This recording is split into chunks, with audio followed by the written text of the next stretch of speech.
Welcome, everybody. Thanks for tuning in to the Liam and Davis show. Davis and Liam show really depends on your perspective out there. Jamar Chase reminded everyone that he is the absolute king, nearly a 50% advance rate player.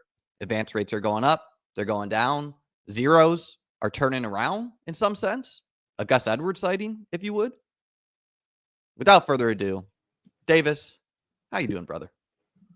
I'm doing all right. I'd be a lot better if Xavier Worthy would just learn the parameters of an NFL football field. Maybe he's playing Aussie rules football.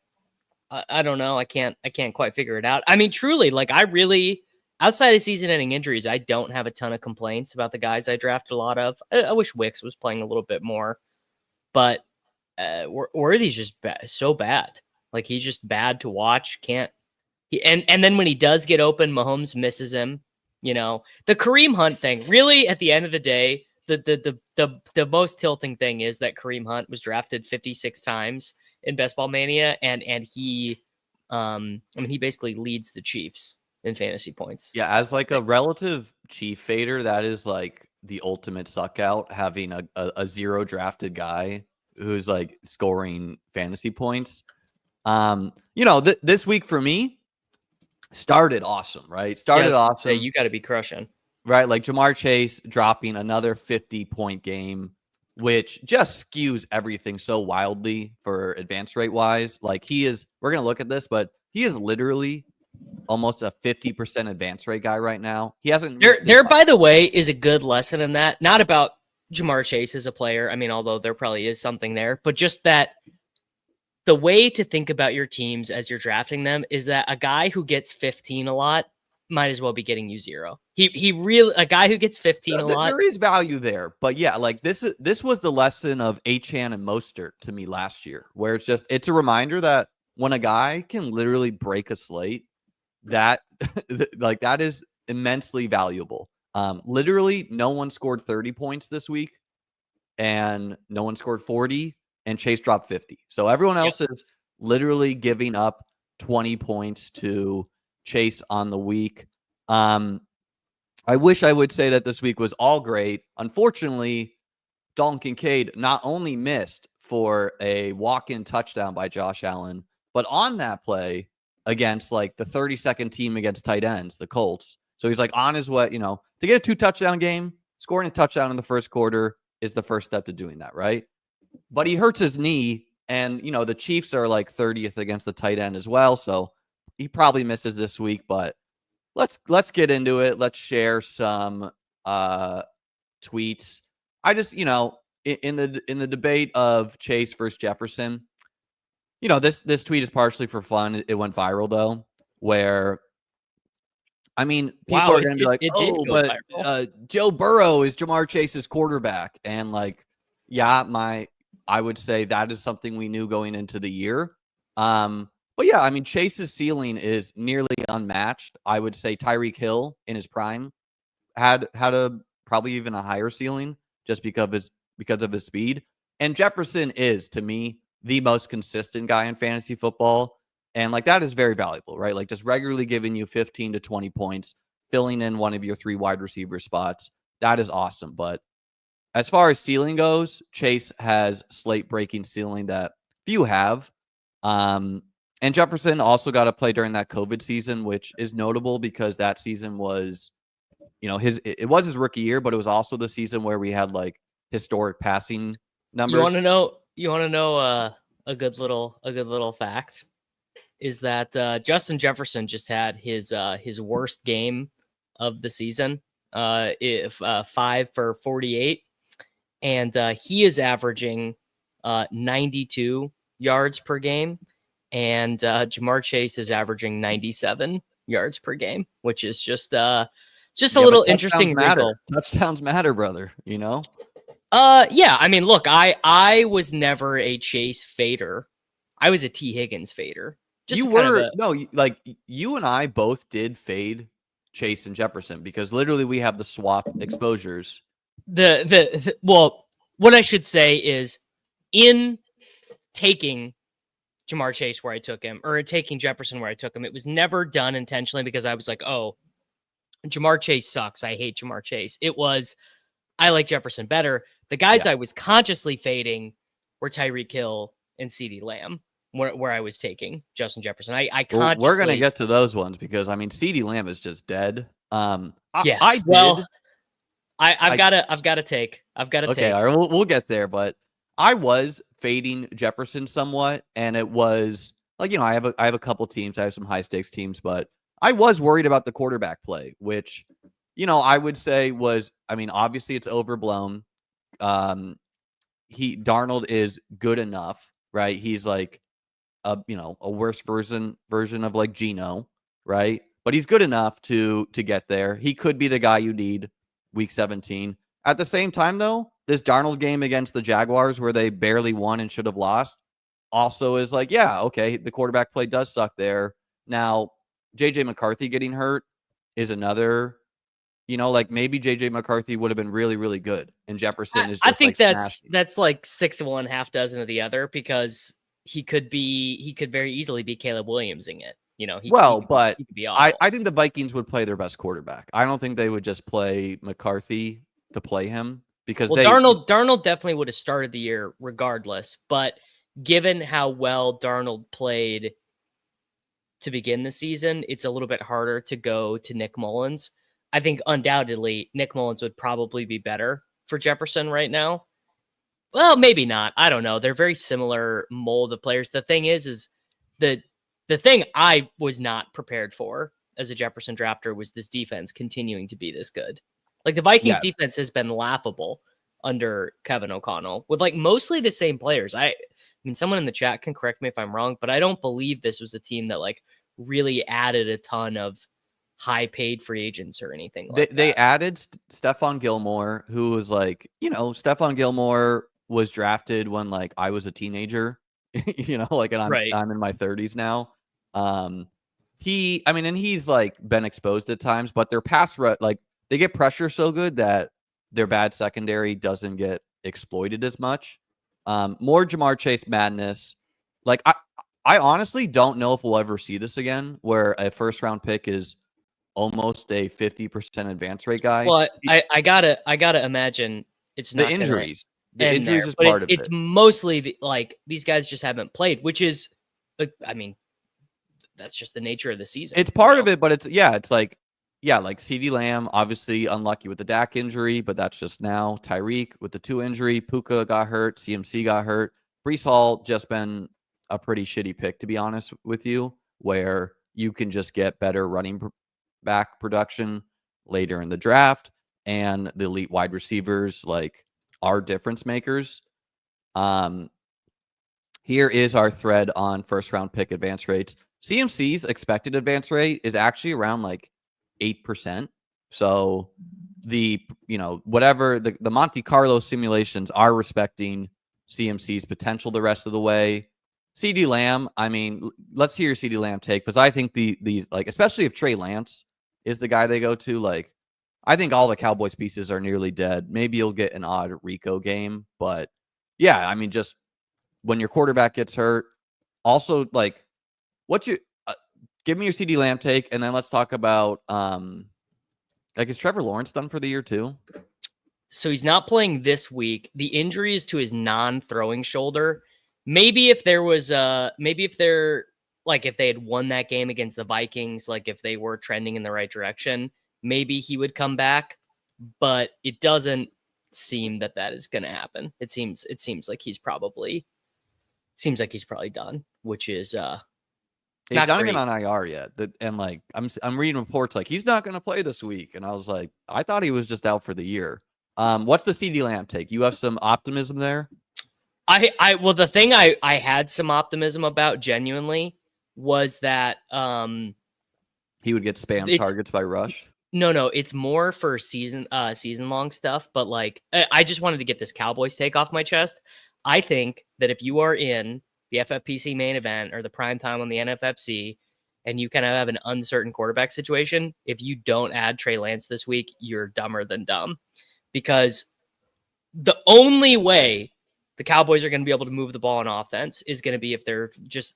Trey Lance played 3 games in the preseason this year, and I believe he scored over 30 in all of them. Like, and yeah, it's the preseason, whatever. Like, and this dude leads the NFL in scramble rate. Like in the games that he's played, all he can do is run. It's like getting Anthony Richardson off the waiver wire.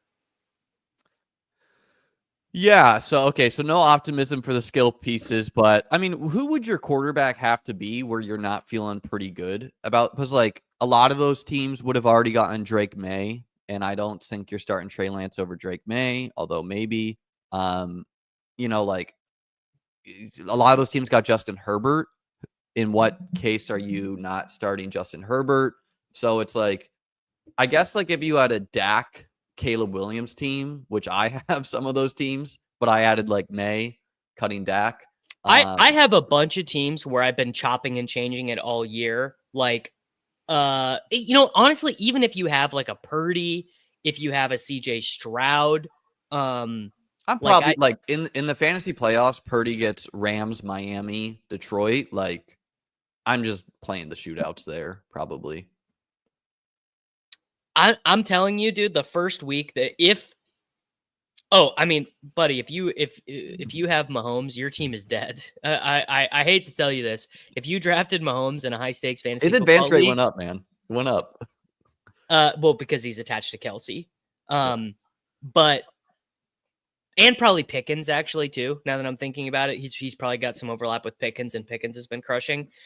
But yeah, if you have Mahomes in the FFPC main event, I'm sorry, you're 3-7, and you stopped checking waivers weeks ago. It's over. It's over for you. It's rough. No optimism for Ceedee. CMC, like I think the case for CMC is the same thing where he's gonna be used like Kyron Williams-esque workload when the game is tight, but I strongly feel that in the blowout games, we're going to be seeing Jordan Mason about and Isaac. CMC. Yeah. Oh, you're so wrong. You were. We did the show last week, and I told you exactly what Kyle was going to do. No, there wasn't a blowout game. That's what I'm saying. How the 49ers? They're 5-4. But they're going to get some blowout games. And what really hit ceiling for CMC last year was Seahawks. They won by like 30 points last time. Could be a blowout. Bears could be a blowout. Rams and Dolphins could be blowouts. There are a lot of close games, probably. The Bills, the Lions after this. The Rams will probably be close. The Packers. So he's like CMC is going to be solid. But I don't think you're going to be getting CMC 70-yard touchdowns up 20 in the fourth quarter. That just doesn't make any sense. I think that is the ultimate middle IQ way to view it. CMC, we'll see. I mean, hey, last week someone told you, aren't you worried about Patrick Surtain? You said no. Hopkins locked down. Oh, which is fine. also a Jamar Chase stat because he gets Surtain week 17. He almost had a touchdown. It's just, that stuff happens in a game. The Chiefs ran like a really low number of plays on offense. That's going to happen against the Broncos who grind it out, Someone asked a question earlier, of these first rounders, who do you guys want the most in your best ball advancing teams when you check a roster? And if I could choose one guy on an advancing roster, it's CMC, not close. He leads. Well, I would give the edge to CMC and Puka, just because they are. I'd probably rather have Chase than Puka, to be honest. I mean, Puka's actually has a higher target share than he did last year. So like Puka would have been smashing all year if he was healthy. Stafford's not playing as well either, but no, what I wanted to say is like the Jamar Chase phenomenon is going to do something very interesting for the best ball playoffs where by default, any non-Chase team is going to be unique in some sense, right? Like of my 20 something teams, I think 15 are Chase teams, right? So it's like, okay, Chase is not the reason anyone's going to be winning the finals. It's just going to be very hard for him to be like 5% owned, but he could be the reason you get there. So that's only sort of true. I don't know who the Bengals play in week 15 and week 16 or whatever. They play the Titans and the Browns, which are two pretty good matchups to just lay on points. So, the thing I was going to say is those also might be games where it's like, we're on to the next thing. Like they might be they might be grinding. Like they might be grinding to a playoff spot, and I don't know. I think Like, they've what am lost I so trying to many say? games that they're going to try to score as many points as possible, like how they lost against the Ravens multiple times. The other funny thing is if you remove the Chase games against the Ravens, he has like 300 yards or something. He's like a very average player. that. Yeah. It's like nothing, right? You Jefferson, had it, Liam. You don't have very many good tweets, but you did have a great tweet this last week about how if you don't have Nico Collins, you could just shut it down because he gets the Ravens in Week 17. Nico Collins is going to I be. believe that. Yeah, I believe that for a while.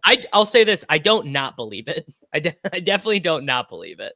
No, really the Nico Collins teams are just so like any iteration of Chase, Jefferson, Amon-Ra, Bijan, plus Nico Collins in the second, plus those lucky times you got Achane, Kyron in the third.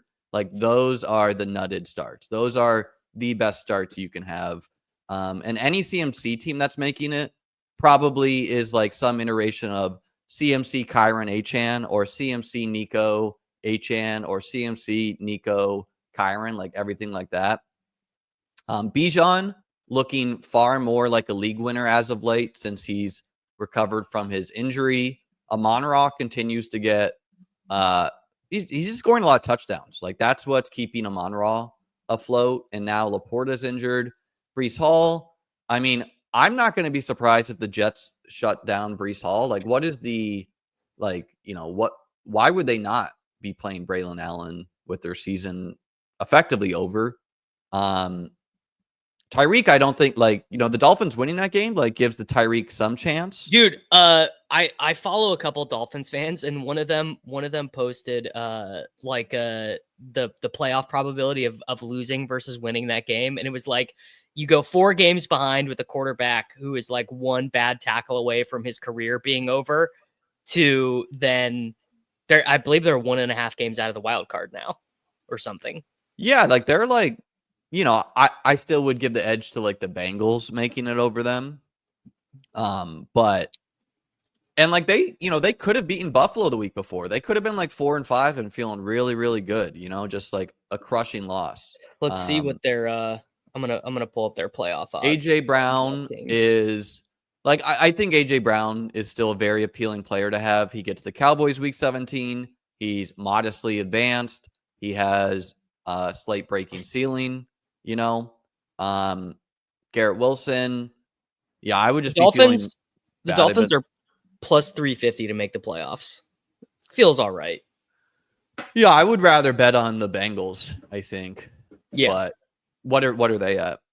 The Bengals are at plus 130 to make the playoffs. Wow, so that's a lot of respect that's a lot of respect. And I mean, to be fair, like the craziest thing about if the Broncos hit that field goal, man, they're probably like plus 300 today. No, they want the Broncos to lose. They're directly competing with the Broncos for a. No, I know. Playoff. So if the Broncos had won that game, oh yes, yeah, okay, I see what you're saying. They're like way less likely to make the playoffs. Like that was like a huge loss for these fringe playoff teams. Yeah. And I mean the Miami offense is like it just doesn't look right even with Tua back. Like they went all in last year, right? Like they lost like a lot of defenders, including some this year, and their O-line is garbage, right? I did love that Malik Washington play. That Malik Washington play was like, I mean, one for my bags. That was nice, but it was just like why weren't they not doing that type of shit when Huntley was the quarterback? Well, and I think they're gonna get Jalen Wright going over Mostert. That kind of started last week. It makes all the sense, right? Like Mostert, this is his last year. Zero rushing attempts for Raheem Mostert. He was the third down back, that's when you transition a 30-year-old running back to third down back. It's basically like, can you please just give us anything? Can you pass you're block? Here to mentor, dude. Yeah. He is now. Raheem Mostert has now fully transitioned to being Leonard Fournette. The Dolphins need to draft like nothing but O-line and defenders in next year's draft, assuming Tyreek is still Tyreek, which I don't know. Puka, he's looking like a smash in games he didn't get ejected. He's just very I solid, know, but he's so good, man. he's fragile too, in the sense that the Rams, like, they could very quickly start losing some games and all of a sudden be like dead to make the playoffs. Like, we're gonna be dealing with that with a couple teams. Gibbs, I think we are getting the Gibbs show, right? Like, not only did he play more, like he's been playing more off the bye, and he had more rushing attempts, right? So it's like, okay, yes, Yeah, they were 19. trailing, but Montgomery's going to steal goal line attempts, but like a Gibbs ceiling game is him scoring 30-yard rushing touchdowns, 30-yard wheel routes, things like that. I mean, Gibbs is always getting there via efficiency. Like, he was never. It could be. That's a good bit, Liam. We should do that. We should do that sometime. We could have done that for Halloween, man.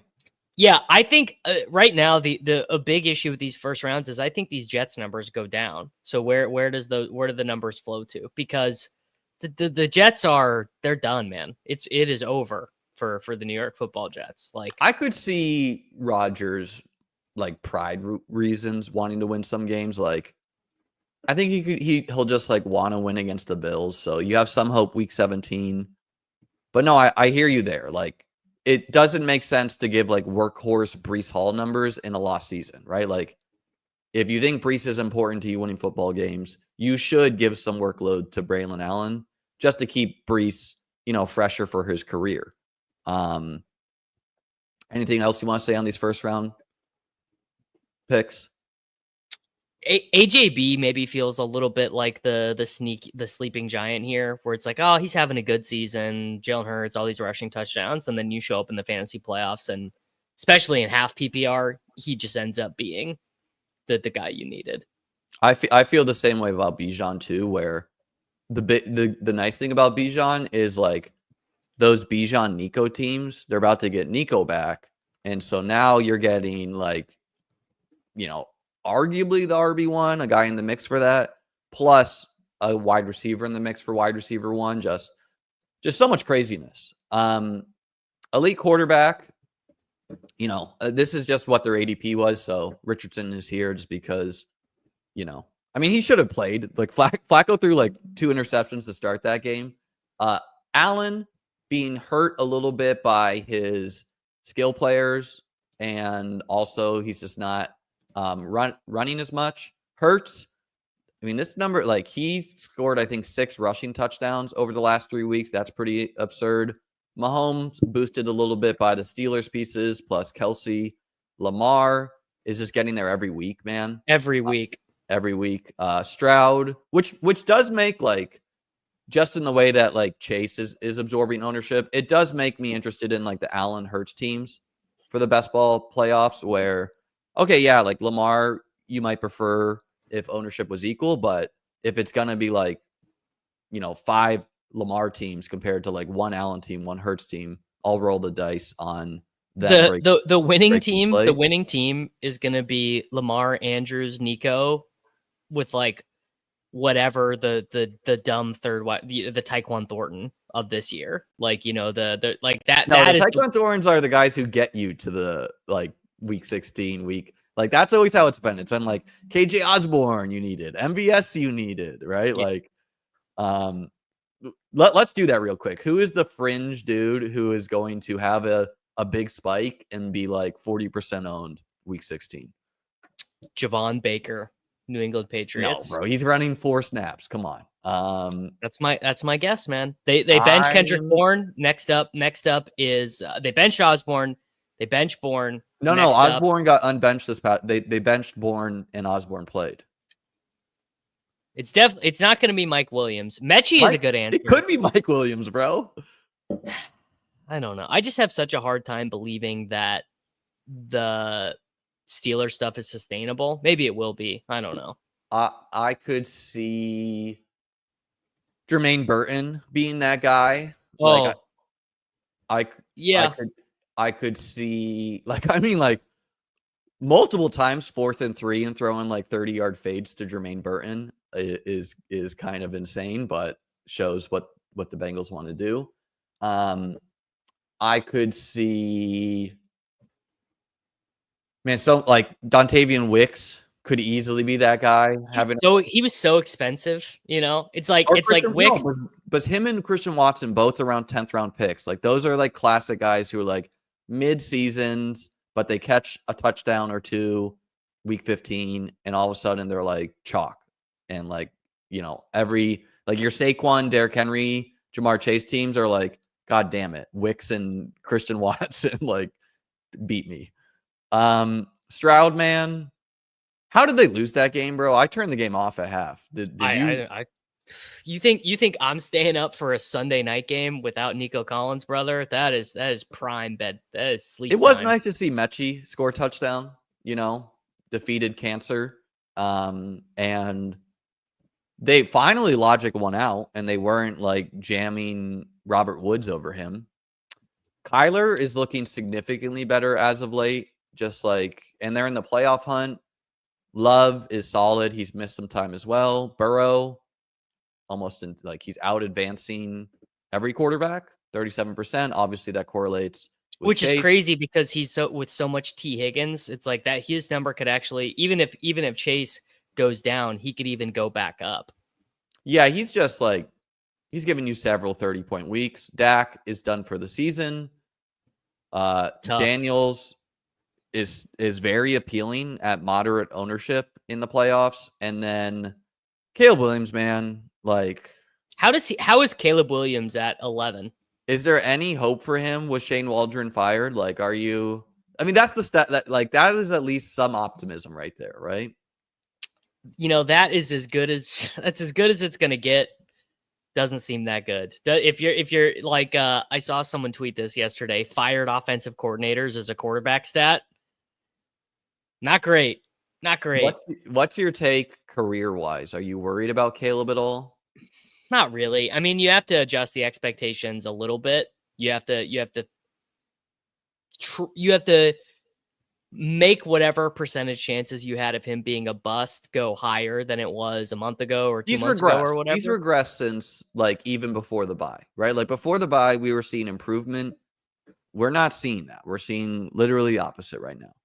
Yeah, but he was so good and so in control and so insane at making plays outside of the pocket. I still am not raising the bust potential on him, but there are plenty of people who are thinking that the bust is very real. We've seen guys turn it around, and I do think part of it is like so much of his game in college was off of mobility as far as like spinning out and like the speed change from college to the NFL is just absurd, where you're not juking out NFL defenders when you're like not an elite athlete, right? Like you're not Jaden Daniels, you're not Lamar, you're Caleb. Like you can break a run, but you're gonna have to find a way to operate in the pocket mostly.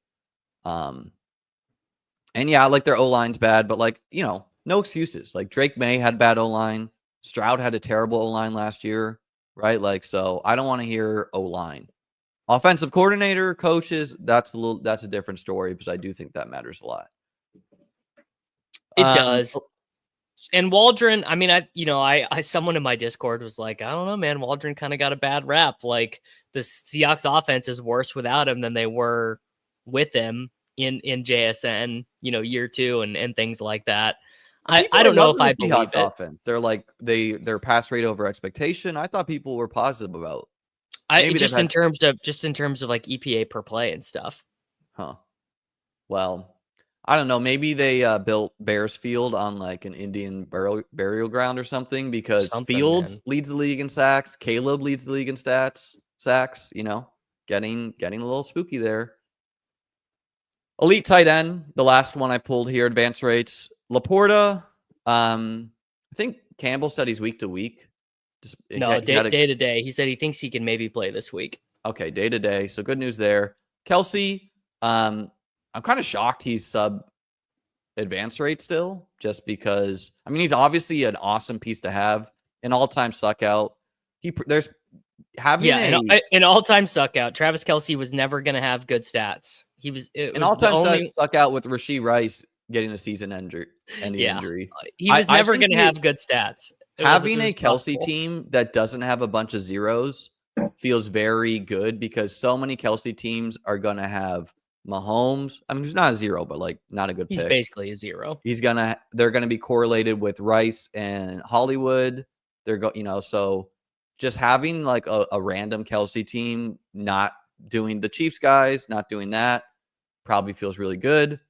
Mark Andrews is obviously due to correlation with Lamar, but also he's also been awesome. Well, also, Isaiah likely missed the game, so we don't know what he was like a full-time route running player though this past week. So the thesis of like him returning from injury seems to be part to do with that, but we don't fully know what's going to happen when likely is on the field. He does seem I'll tell you what's going to happen. They're going to keep throwing it to the guy who's always been good. Well, Deontay Johnson is another fly in the ointment there, where he like barely played. Yeah, he's gonna be something. McBride Deontay Johnson did the enemy speaks kindly but carries the knife tweet. Deontay Johnson is here's the real story that the liberal media doesn't want to tell you. Deontay Johnson has always been a loser. He just looks pretty good when like the way he catches the ball and runs a route, people like it. Yes. But he is I've always been a Deontay hater, so yeah, he is a PPR scam merchant. He is not going to influence Mark Andrews at all.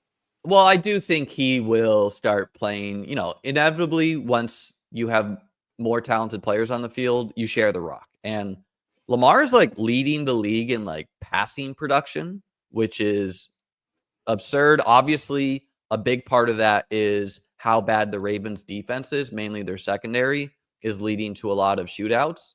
And just a reminder that like how good a team's defense is matters a lot for fantasy production. Probably an under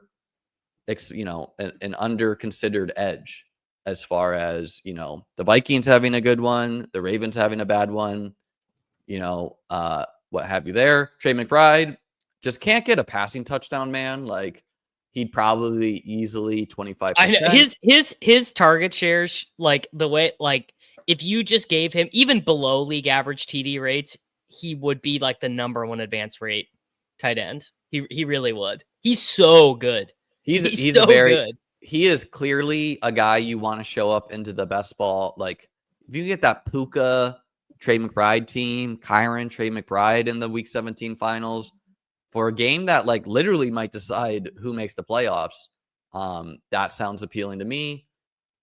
Kincaid, man, I mean, the mouth breathers are going to think this was always the way, but you get that touchdown, you get another touchdown. Now you get the Chiefs game. He's hurt, is what it is. I think he's doubtful to play, is my guess there. Pitts continues to be a spike week guy. Oh, come on, Liam. The people want some Kincaid capitulation. They want it. I mean, he's a better pick than Xavier Worthy. Is he? Who's average? This will be a good. Who's averaging more half PPR points per game? Well, obviously Worthy because he has like 5 touchdowns. But who will average more the rest of the way? Kincaid 6.5 half PPR points per game. How many for Worthy? This is going to be like 7.8 an all-time victory lap at a 5th round pick. Wow, literally 7.8. Literally 7.8. Yeah, so we got some breaking news, I believe. What's our news? I believe our breaking news is that Anthony Richardson will start at quarterback for the Colts for the rest of the season. I mean, very logical. Right? I don't know why we couldn't get the Josh Allen versus Anthony Richardson Bowl. 6.8% on him. And I think you're going to get the Anthony Richardson that you really want, aka 15 rushing attempts a game. Like let's see that guy. Pitts, a spike week guy. 1 second. Let's take a break and then go back to the tight end stuff. That actually low key is kind of a big deal for these games, because Downs and Mitchell were sort of just pacing to be the guys that you would have really wanted to have. Josh Downs leads. This isn't true. Like Kincaid's target share, by the way, is like 30%. This is. Liam, there would be a better argument a better argument would be you should I say mean, look, that he's they're not a using wind him sprinter wrong. like Xavier Worthy. He just got he was on he ran a 30-yard touchdown and Josh Allen missed him. That happens, right? Did Josh Allen miss him, He's not losing or did target he share to cause Justin himself, Watson, bro. or did he cause himself to get missed? Oh, Kincaid running the route caused himself to get missed. Like, what does that even mean? I know it's rough, like, right? Like, you lost the Chase versus Jefferson wars, the advance rate wars. So you got to hyper focus on the Kincaid, but Kincaid's a fine pick at tight end. It's just you need touchdowns. He hasn't had them. Liam, right? he's the tight end 16, brother.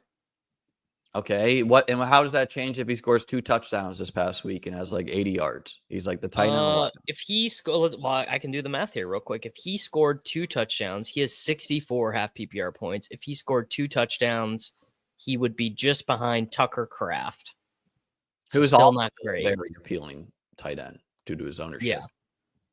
I mean, like, look, Kincaid is a top target on the Bills. Can that guy have a big week? Yes. Is his advance rate modest? Yes. Is he a better pick than Jalen Waddle? Hell yeah. Right? Like, so I know all the fantasy football analysts are like, oh, got to get Jalen Waddle. Huge bust, right? Even with Tua. So I don't know. He's like, okay, he's not smashing as a 5th round pick. There are many players like that who were 3rd round picks, 2nd round picks. Here's the deal. I don't really care. I don't really care that much. I'm more interested in Richardson because Richardson could very easily be.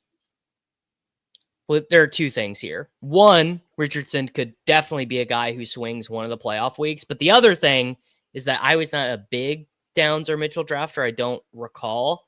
And man, felt like Downs was really pacing to be the guy that you needed. What is 80 Mitchell's advance rate both now? these guys. So I got 5 Mitchell. Gosh, he was so expensive on Underdog.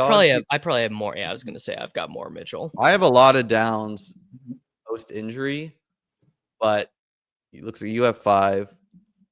I have 20. But these teams, which was pacing to be very good about 7 minutes ago.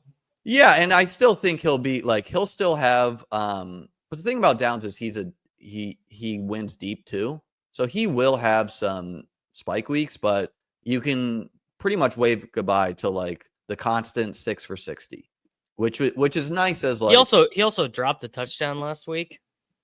Yeah, there was some of that going on. The Bills were also just like baiting throws to him over the middle so hard and then just like driving on the ball so hard when Flacco would take them. And so I think it makes the Colts like way less predictable rolling out Richardson. It does make I don't know if you saw the press conference with Steichen, where they were like, it's very, very brutal. They're like, hey, so, okay, so why is Joe Flacco still your starter? You know, like it was supposed to be a win now move. Like win now, like Joe Flacco is also like it's just like citing stats and him having to be like, we're gonna evaluate everything.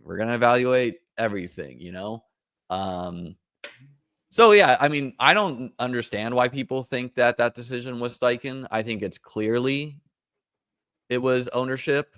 It was Irsay getting a little drugged up, whatever, and being like, oh, we can't have a quarterback that got benched, and he came out of his fever dream, and logic has won out where, okay, see what Richardson can do this year. Hell, I mean, Bryce Young looked okay against the Giants. Not good, right? He had 130 passing yards, but he looked okay,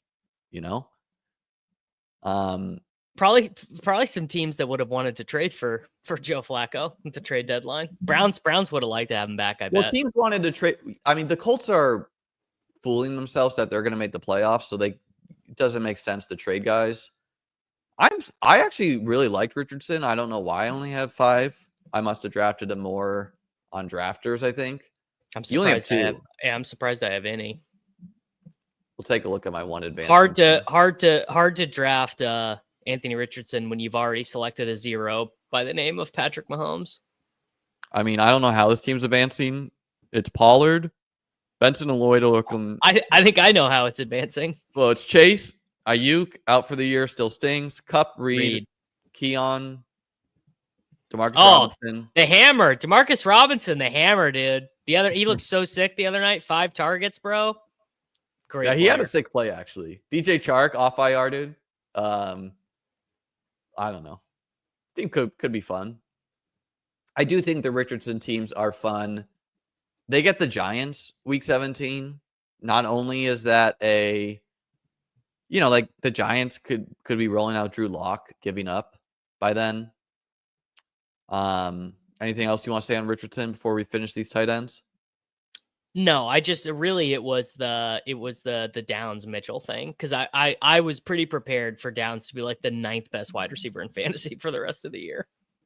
Yeah, and I mean, maybe it leads to more touchdowns, right? Like, I will say, like, Flacco gave Alec Pierce like a pure garbage time touchdown, so you're probably not going to get that as much, but I think it just introduces a lot of variance, which is arguably good for best ball, not good for managed, right? Like, you want some consistency there, but I do think Josh Downs has more 30-point weeks in his arsenal with Richardson throwing 80-yard bombs to him, versus just like Flacco passing for 300 on the regular.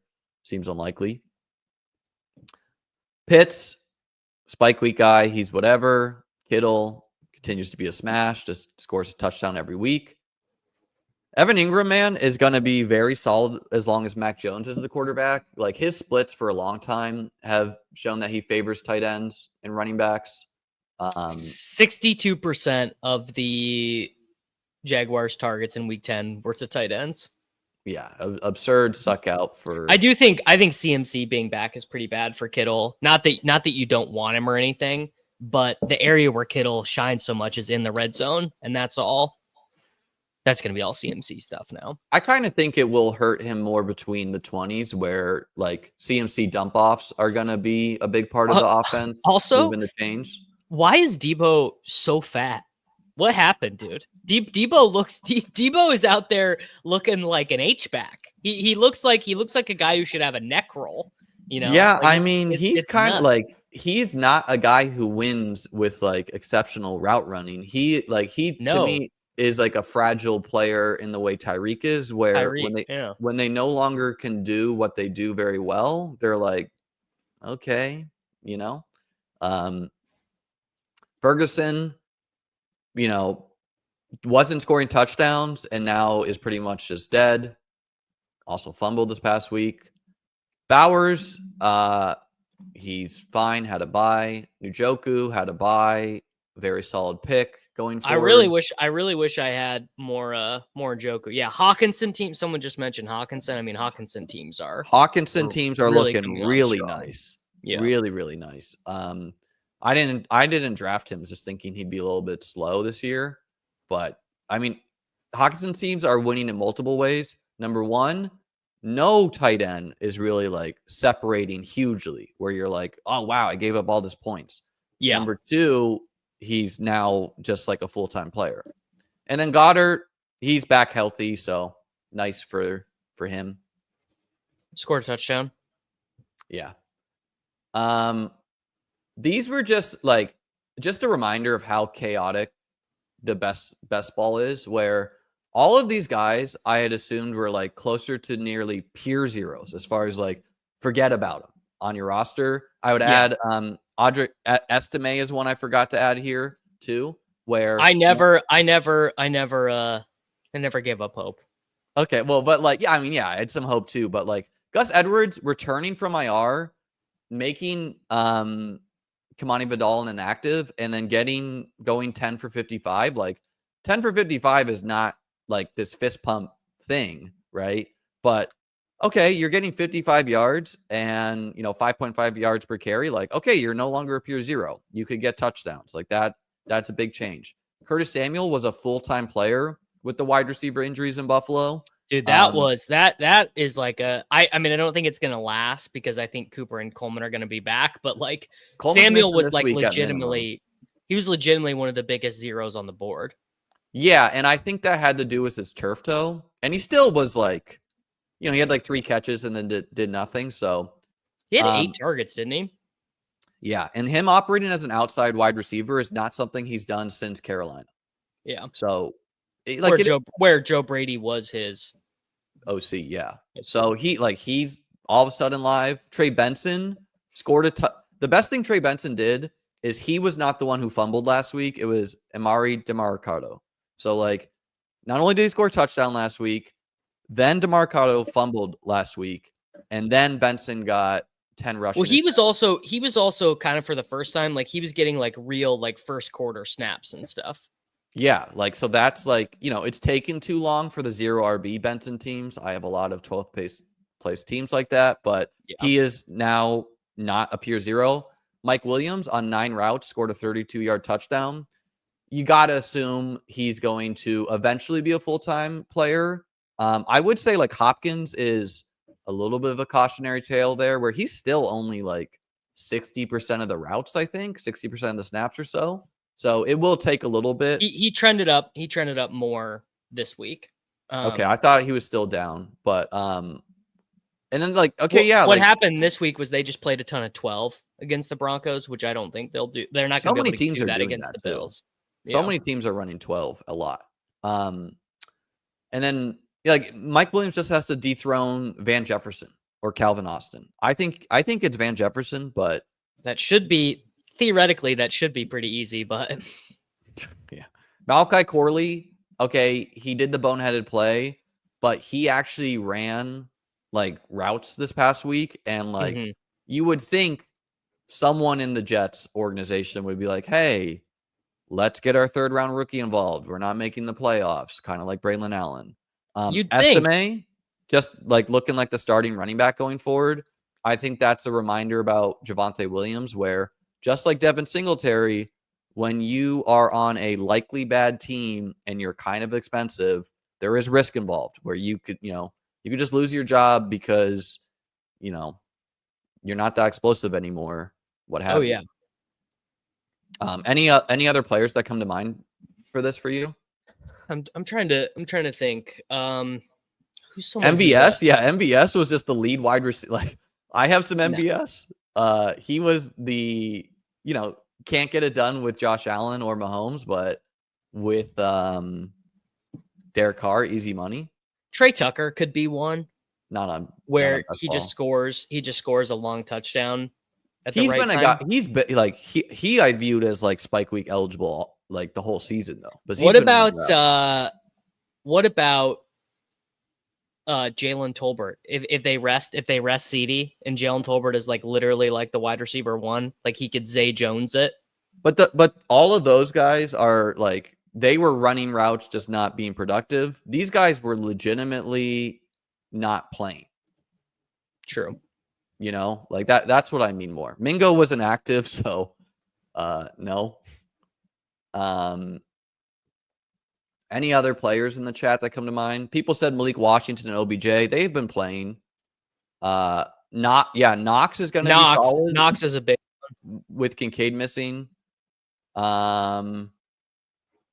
Ricky Pearsall, yes. Dude, Rizzy Pearsall, man. Well, but the question with Pearsall was what would happen when Juwan Jennings returns? And the answer is he's still a full-time player, which is great to see for him. True.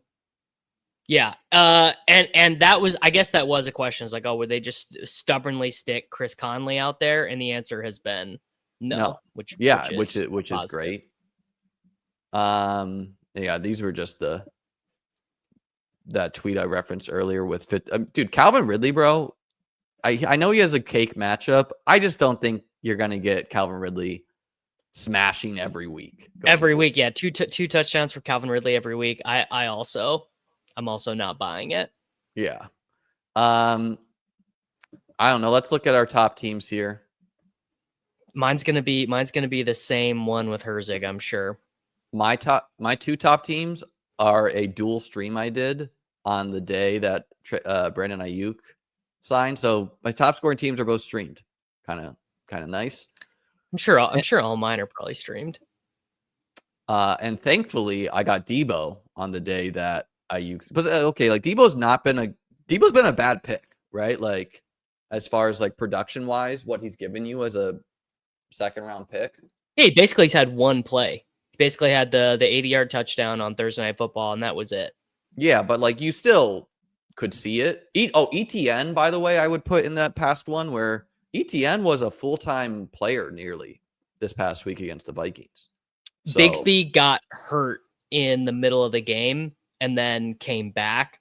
So I don't know if that is indicative of what they plan on doing moving forward. Okay, interesting. Oh, and Rachaad White is like, since Godwin's been out, he's just been smashing in the PPR scam style, scoring touchdowns off of that as well. Pretty big suck out for Rachaad White with the Godwin injury. It's crazy. He's still like the worst interior rusher in the NFL, but it doesn't even matter. I do wonder if Jalen McMillan. So someone just asked in the chat about Jalen McMillan being active and not playing. He has a hamstring injury and he's not been able to practice. I do wonder if they really want him like as healthy as they can get him before they start playing him, because he's the only one left who has any juice. They like demoted Trey Palmer. Like they're done. He's playing behind Raheem Jarrett. Yeah, they're done with him too. So yeah, I do think I just think it was still the hamstring with him. Like I think he was like healthy enough to like kind of go, but they're like, okay, no, you're not like fully healthy. Mike Evans, are we getting him this week or next week, you think? It didn't. I mean, he's not been back at practice at all, like not even a limited one. So he could always do this week. And he definitely is sort of the style of veteran that does not need a practice to play. Like if he just wakes up, I think the Buccaneers are on bye. Aren't they on bye? Or do they already have their bye? Their bye's week 11. So he'll be back week 11. Yeah, okay. So my top two scoring teams are both hyper fragile teams. Kind of makes sense this year. They also both have Trey Tucker and Khalif Raymond. Don't know why. This team's kind of fun. Baker to McMillan. Rodgers to no one now. Had Mike Williams, who's no longer looking dead. Purdy to Kittle. And Njoku. I don't think I have a lot of Njoku, just because I drafted the... I have like no Njoku because I have so much Bowers. I had Bowers ranked over him. Same thing for me, where I had more Bowers. I had more every tight end than the Njoku range. And I wanted to mention where I've been asking people to look at your expected. And Jamar Chase is a reminder where there's no way to project Jamar Chase scoring 55 points. My expected was, I think, 18.3 this last week. Now it's 21.3. Obviously buoyed by Chase scoring 55 points, right? Like, Chase, of my 22 advancing teams, he's on 14 of them. So I have 8 teams without him, right? Just absurd. It's a lot of points. Davis, your top scoring team is actually different, I think. Oh, yeah. Well, because of Chase. So it's a Burrow, Chase, Fields. So it's down to one quarterback. Did we draft this together?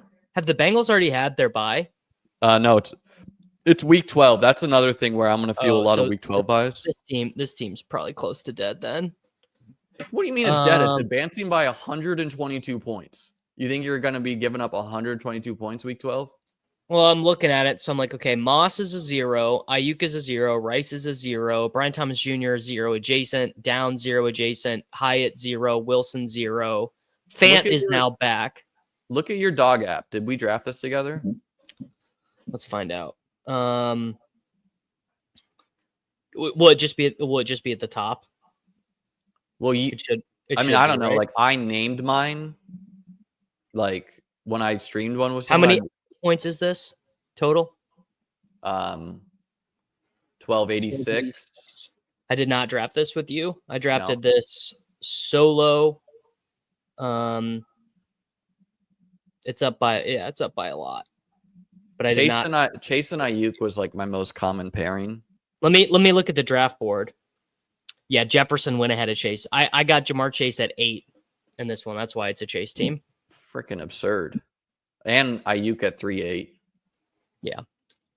This is not a very good team, though. This team would not be one. It's So got this Achane and Pollard, and then Benson and Dobbins. So that's no, but solid. look, this is the exact type of team that advances, but is worth nothing in the bye rounds because it's only advancing because it has the guys you need, but it has no one live who's secondary. Like the secondary stack is completely dead to get you from week 16 to week 17. No, So, like, you need Burrow to be your hero the whole way.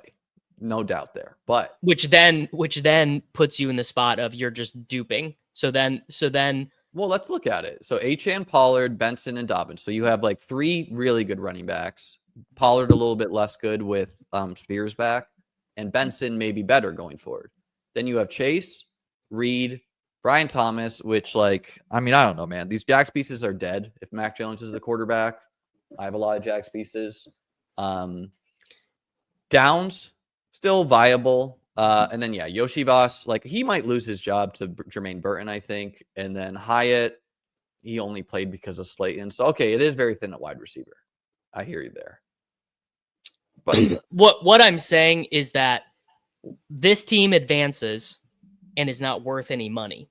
Is the point? Is what I'm saying. It advances, but is a bad team that has a lower expected value than whatever the expected value is of a finals team. Same thing for this team too. This team sucks. Well, also. let's look at how many advancing teams don't have any zeros. So there's 112K teams, and then let's pull out Ayuk. Let's pull out Christian Kirk. Let's pull out Zach Moss. Let's pull out Rashee Rice. Let's pull out Hollywood. I don't think Pacheco's going to play in the regular season, despite him being. I don't think so either. But one of the Chiefs beat writers who's pretty good at this stuff, did just tweet this last week that, basically he was like, he's close enough. Like he could almost be activated this week, which is crazy to me. Diggs, 2024 season-ending injuries. Let's just get the. The only season-ending injury is Zach Moss right now at running back. Shaheed.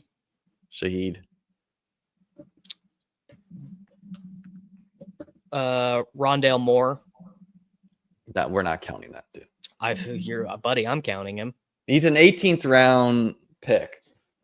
Well, he's just not Liam, I don't know what to tell you, buddy. Some people that's a zero that is totally fine. You're that's like me having Will Shipley, Olave. It's not like having Will Shipley because Shipley has outs. But if the outs do not manifest, they're the same thing. Trying to see who else here. My internet's struggling, so I'm gonna have to redo this. Brandon Cooks. Is he for sure done for the season? I view him as a zero, but he has some outs to return. Why? I guess maybe not, but I can't imagine him coming back. Don't know what's going on here. Liam, dude, I just got a new setup, and it has changed my life. Oh, maybe the website went down. No, it's up here. A new computer? I'll share my screen if you want. No, I got it now. Rice, Shaheed. Watson. This is my favorite thing to do every week is just to go through the list of all the players that are dead. Deshaun Watson. So, we've only have 3 quarterback injuries. Who am I missing here? Diggs, Zach Moss, Christian Kirk, Brandon Ayuk. We got Diggs. Musgrave. Not a zero. Is Musgrave, is he ever coming back? This is the creator. Patrick said, queers are just slow because it returns a ton of teams. That makes sense. It's harder. That's harder for it to do. It's cooking. It's doing its best. Olave. So we're down to 50K teams. So over half of the advancing teams has some of these players. Oh, Hollywood. Musgrave's not out for the year. Someone just said it in chat. No, I know, but I think they're is he for sure done for the season? Luke Musgrave. Lazard's on IR. I wouldn't say he's for sure out. Yeah, he's done. He's for sure done. Yeah. Well, that's a lot of teams. But like, I wouldn't even like me having a dead Musgrave. I'd be like, okay, this team's fine as long as it has like one or even two other tight ends, you know. But all right, nothing really changed on the pool. So 53,000 out of the 112,000 teams are running pure. And then let's look at if we have any teams. So I have 9 mostly healthy advancing teams. I probably don't have. I guess I have 0. Let's look at some. Then we'll look at yours. So okay, my top 2 scoring teams, no surprise there. Khalil Herbert, dude. He got it. You have the Chase Brown Khalil Herbert handcuff. 1 carry, 1 fumble. I think it's a very bad sign for Khalil Herbert that they're trying out Leonard Fournette. How about it's a bad sign for Leonard Fournette that they brought him in the building and they said, "Nah, dude, we're going with Gary Brightwell." Yeah, very, very worse sign for him. Yeah, this is a team that like. So I was gonna say, Liam, this team right here is a cook. This team is like. You look at Samuel and you look at Mike Williams and you're like, oh, those guys suck. No, those are the Tyquan Thorntons. Those are the Zay Joneses. They're live. They're horrible advance rates. Those guys are going to be sub 10% advance rate, but they're alive. They're on the field. That is like this team right here. I'd buy this team for $100. This team has a lot of lore because this draft had me hit him with the gritty and oh god, Gritty got really mad. I said his team sucked. Gritty, bro. Like I'm in the 4 hole, hit him with the gritty, who's also advancing, is in the 3 hole. And this was Fareed, the winner last year, his first draft of the year. I know because he tweeted out while I like this draft was done at like 8 a.m. That is good lore. But no, I agree with you there where it's like the Samuel and Mike Williams, I previously viewed as like dead, and now they're not, right? And so it has a Kelsey team. It needs Mike Evans back. Hopkins is definitely a league winner going forward, in my point of view. And then it has enough at running back with like some of these guys maybe turning it on. Like, you never know. Algier could get there. Grendel probably not. Kelsey McBride, very solid. Don't know what Will Levis is doing here. He was with Marshawn Lloyd. There was some good coach speak on him this week, and they've used Emmanuel Wilson and Chris Brooks so much that I think they are like pretty. They opened his practice window this week. Yeah. Yeah. So he could be something. This team is fun. It's got Estime. I think Daniel Jones is going to be benched eventually. Yeah. Do you think that? I think it might come this week. Yeah. Or next week. They have their bye week this week, I believe. Dude, what if you need the Jermaine Burton versus Audric Estime for all the money week 17? If that's what you need, then I will have drafted a lot of 11th place teams that would have had a winning score in week 17, which is pretty fun. Kincaid and Pitts also a rare pairing because I pulled Pitts up the board. Let's get a couple more. Well, I bet if we look at the board, you didn't pull Pitts up. I bet you pulled Kincaid up. No, I think I pulled Pitts up. Oh, you did 4-5. You did 4-5 turn. Yes. I see what you're saying. We can look though. Nope. In this one, Pitts fell. I did pull Pitts up in some drafts, is why I said that, but this one, Pitts just fell the whole way. It is so funny to look back at these boards. Wish I had Jaden Daniels on this team, especially with Purdy. Oh, I got sniped on Daniels. I think. Yeah, but I do have Robinson and McLaurin. That's a fun. It would just be, what would just be amazing is if Mahomes would have a 33-point week, just so I could see what my advance rate would look like. Like it would be fake because he'd go back to scoring 13 points the next week, but it would be sick if he did it once, just to see what it would feel like. Dude, this running back room is rough. Yeah, I would not buy this team. This would be a team I would not buy. That first team we looked at though was a cook. Let's see if you got any healthy teams cooking. I bet my number is literally 0. 3. Yeah. You got 3 3 healthy teams. Stafford, Geno, May. Okay, so an interesting collection of quarterbacks. You drafted a lot of Stafford. I'm kind of surprised at that. It's because I loved Cup. I was such a yeah, but he's just like guy. the whole rumor, like the whole like narrative with him last year was like he never hits a ceiling. So you just weren't a believer in that. Oh no, I believe in that, but I would often pair him with May. And that pairing honestly was fine, right? Like Stafford fills in the slot, May is the ceiling guy for you. Cook, Connor, Warren, Pollard, Steele. So 4 good running backs. Steele is still not dead. Like he sees the field. He's probably dead with Pacheco like he's close to active. He's very Will Shipley-esque. He's Jefferson and Cup, very solid. Moore is on life support. Yeah. Terry, very solid. Gabe got tackled at the 1. Mooney, smash. Douglas and Bourne, like no, Bourne's a 0 now. I don't think my guess there is that they're gonna let Bourne heal up for a week or 2 and then maybe throw him back in the mix. Like I don't know if they're for sure. The report said they just want to focus on the young guys. Yeah, but like there was trade rumors for Bourne, so like why didn't they ship him out? Yeah, they should have just traded him back to the 49ers. I think if Bourne doesn't play in the next 3 weeks, okay, he's dead. But I have some hope that he will see the field because like nailing the May with Douglas and Bourne, or just simply not having Javon Baker and Jalen Polk would feel really nice for a May team. Pitts and team, solid. $47 expected value. Probably a little higher, probably like 55, 75. Sure. This team advancing by 2 points.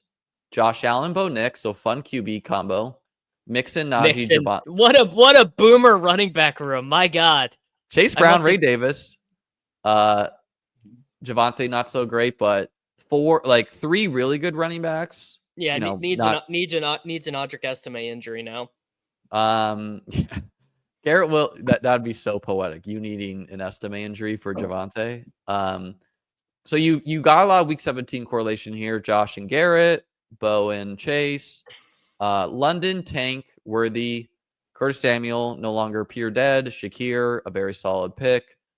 Franklin and Baker, zeros basically.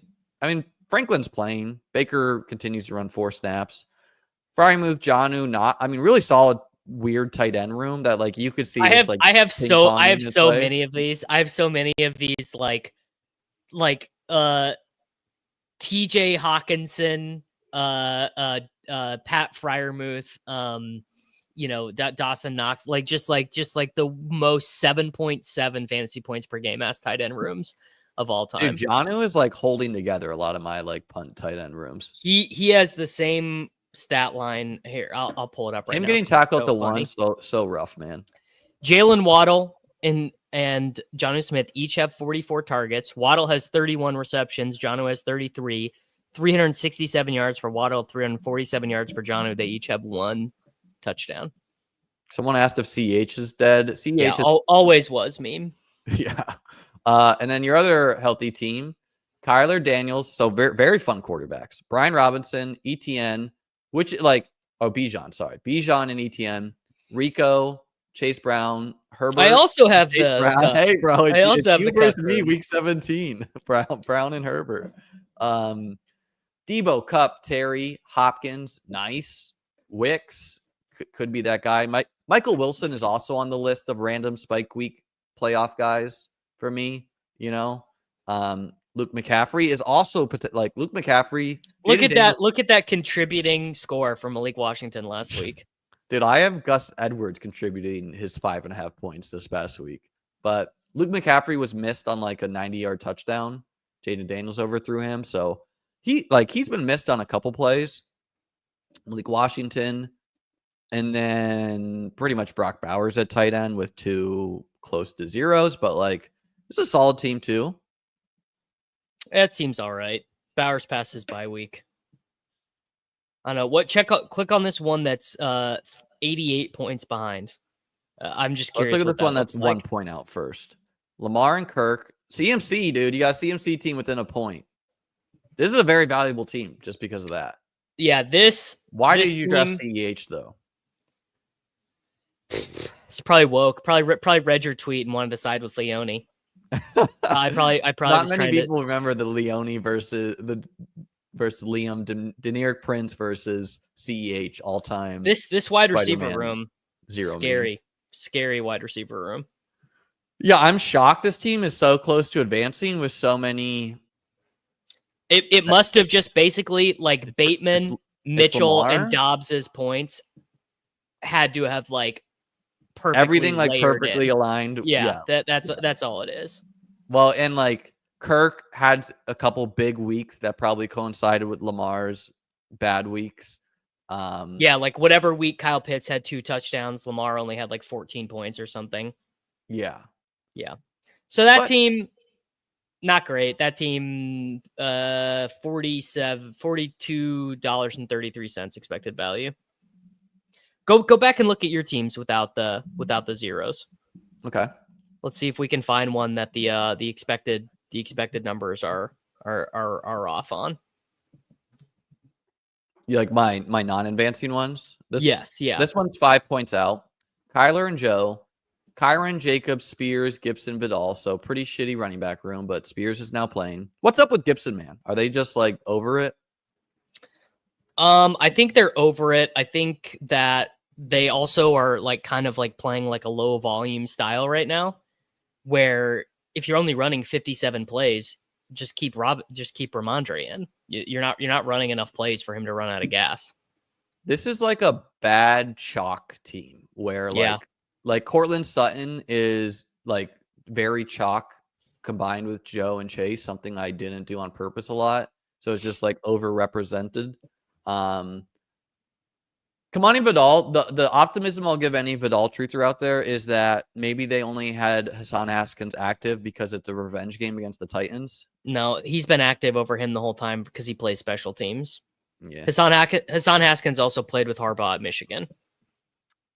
Sutton's not chalk, guys. He's just chalk compared with Chase, and he's a chalk pairing with Chase and Burrow. This team's fun. Couple points out. Daniel Stafford, JT Chase Brown, Ford, who's still playing, so like he's, whatever, Cam Akers, Rico Dowdle, Chuba really the MVP of late round running backs. Shipley, he's got outs. Puka is the fun thing. Smith, Terry, Calvin Ridley, Brian Tom. So some correlation here. Christian Watson, Demarcus Robinson, Trey McBride, and John Smith with Ben Sinnott there for Vibe. This is a good team. JT probably a lower advance rate guy. It's like JT could definitely be one of the low advance rate low advance rate hammers. Yeah. Demarcus Robinson is your skelly key, bro.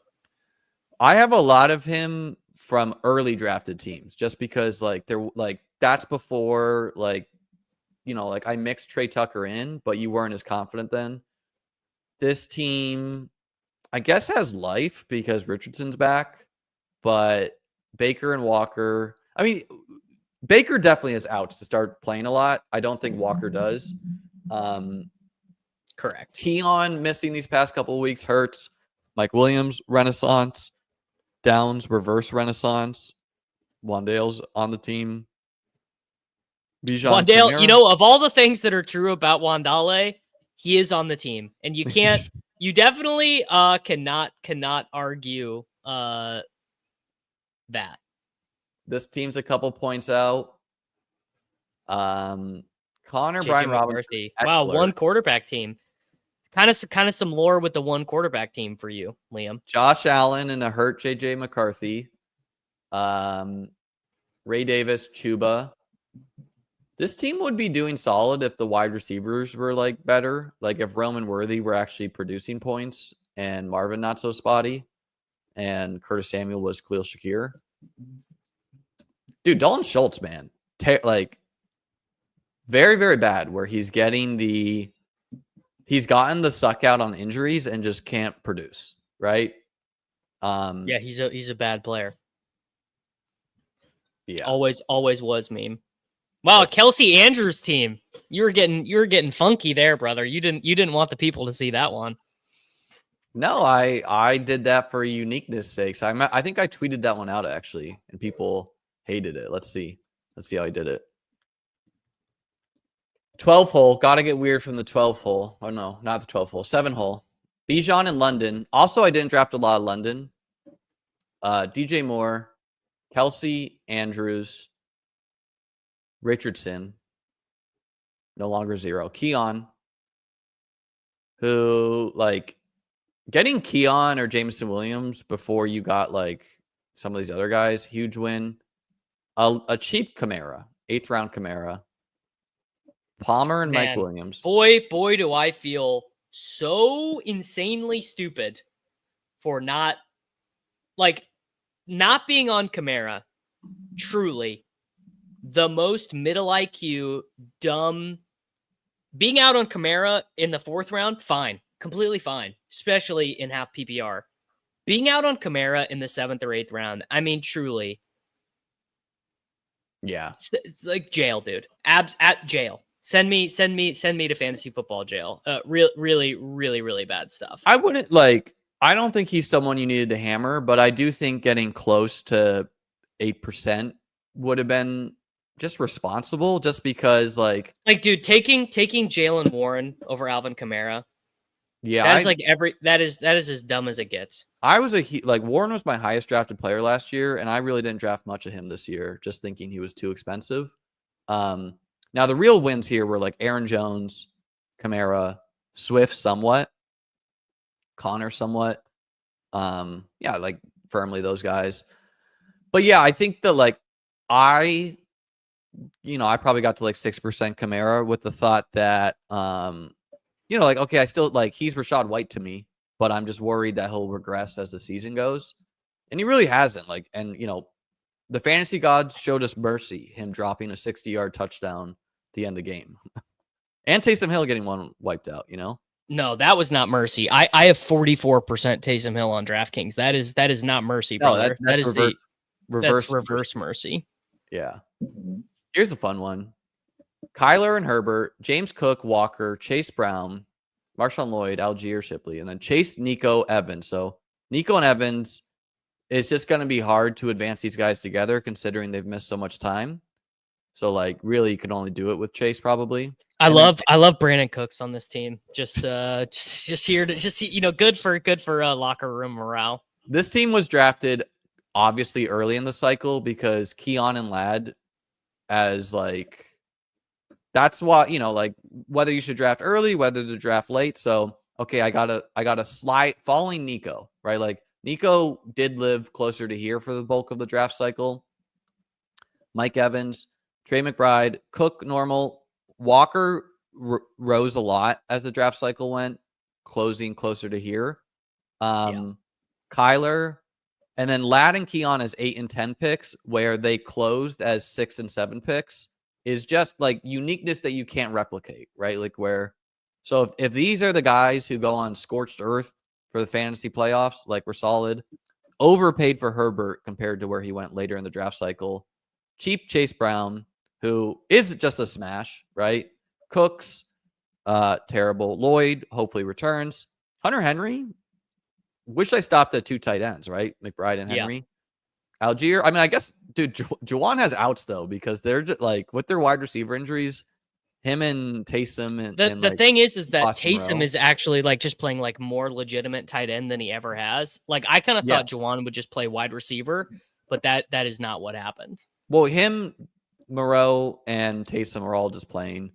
And then Shipley and Dortch. I did the Dortch thing with Kyler. He's just it's short King Summer, dude. He's splitting work with Zay.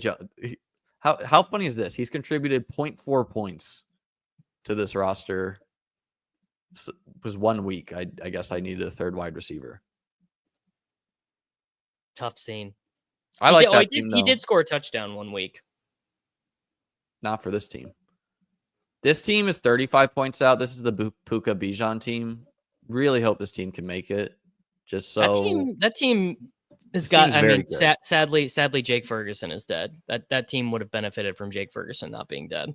Yeah, I mean, you never know. You could get a random touchdown game for him, but he is very below Dalton Schultz level now, probably just with the quarterback play. Who's the shortest king? It's easily Zay Flowers, man. Zay Flowers can't be tall. Yeah. Zay Flowers is the short king. Maybe Chase Brown, man. Zay Flowers is 5'9". Chase Brown is short. Yeah. Might be Chase Brown. Chase Brown be very funny for Chase Brown in a year that I advanced a below league average number of teams for Chase Brown to be who you needed. 5'10". And he's Canadian too. Isn't that funny? Yeah, I think eventually they're gonna put him in a more reasonable snap. I've been really chewing on that. Like, what would I do? I did expect them to full go him this week, and I think they're going to continue to do that for a little bit. But if they can afford to not play him the full time, so that's the thing. Can they afford it? And it's like, well, the defense just sucks every week, right? And everyone other than Jamar Chase on the offense sucks, and like Chase Brown is your only other player who can like get first downs.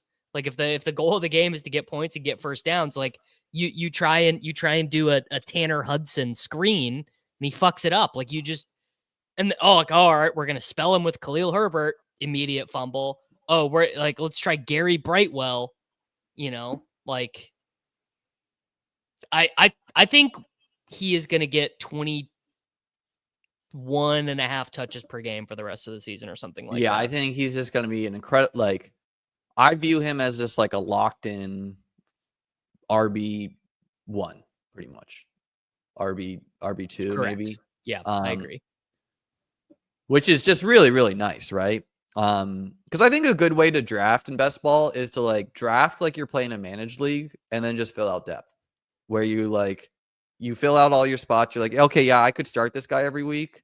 Because that kind of protects you, assuming you don't get injuries. And then, because I definitely drafted too many pure 0 RB teams where my RB 1s and 2 are like Jonathan Brooks and Trey Benson. And it's like, okay, I would not have done that in managed because I would have known I got no running back points. But I just hope that like quantity of running back could make it up. And I think I will try to like at least get one running back or just get 2 guys like DeAndre Swift and James Conner and then fill out a bunch of depth, something like that. The thing is, though, I mean, everyone is going to kind of learn the wrong lesson next year. Like, your James Conner is going to be a 5th round pick next year. Yeah, we might get some generational, like lose 1 year, profit for millennium. Like the fallout of this year might be. I don't know. There's still time. The issue is that it's an insane game in terms of realizing your edge. Yeah. Well, just realizing your edge. Like everyone could play as bad as possible and you could play as good as possible and you could still lose money.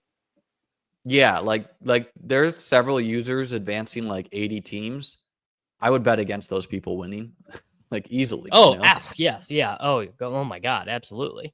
Yeah, and like if Nico Collins breaks the slate week 17, that alone will keep wide receiver prices heavy because the whole talking point will be like, well, you can't avoid, even the running back drafters will be like, well, it feels bad when Nico scores 40 on it, and like I needed him to win. Yeah. What's your take on Jonathan Brooks rest of season with him? Like he's got to play this upcoming week, right? He was a bad pick at the time. And no, he's a terrible pick, but like, is he? He playing? My take is that he is looking really good to get 4 rushes and 2 targets behind Chuba Hubbard. That is my on the worst team in football. Miles Sanders got hurt, right? Yeah, they said he avoided a serious injury, and I believe they're on bye this week because they're coming back from Germany. Probably, yeah. I think that is true. So, I think you can say that it is Jover. Is Jover for the young man. I'll give people more optimism there. I have some hope that he, in like 2-3 weeks, he's up to 10 to 12 touches a game, more 1A, 1B. Like I believe he's very talented, but so is Chuba, right? So like, yeah, like why wouldn't you preserve Chuba a little bit too? Well, that's not even really how, so coaching staffs don't think that way, but that's also not even really how Chuba's contract works. It basically is giving him $12 million guaranteed.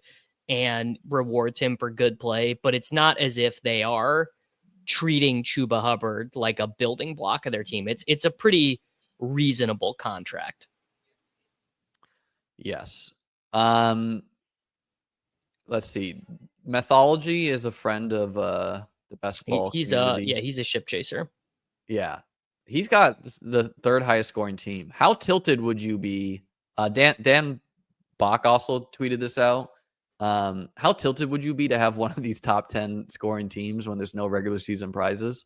I'm going to be honest, Liam. I would be pretty enthused to have a good team. One good team, I'd be pretty happy about it. Like, would you just like it for like marketing purposes to be like, look at me, I drafted a high scoring team? No, I just like it so that I could maybe win some money. I would be very tilted if I had a very high scoring regular season team. And there's no prize. I wouldn't. I would say sick. I like having a good team, making some money. That is fun. I like that. So this team, triple elite quarterback, take a book out of Hit Him with the Gritty, Achane and Barkley and Mixon, Chase Brown, Bucky Irving. So no bad running back picks. Wide receiver is pretty weak. Okay, Chase Terry, Jameson now back, Downs and Mooney. So like, those are really his wide receivers. And then like Tolbert and Tolbert contributing 50 points over the year. Pretty amazing. And then a hodgepodge of tight ends that are all producing. Freiermuth, Gesicki, and Ertz. So great team, Mythology, if you are out there. No, I don't know. Like I view it the same way where it's like I'd rather use my luck elsewhere than having a high scoring, right? This doesn't do anything for you.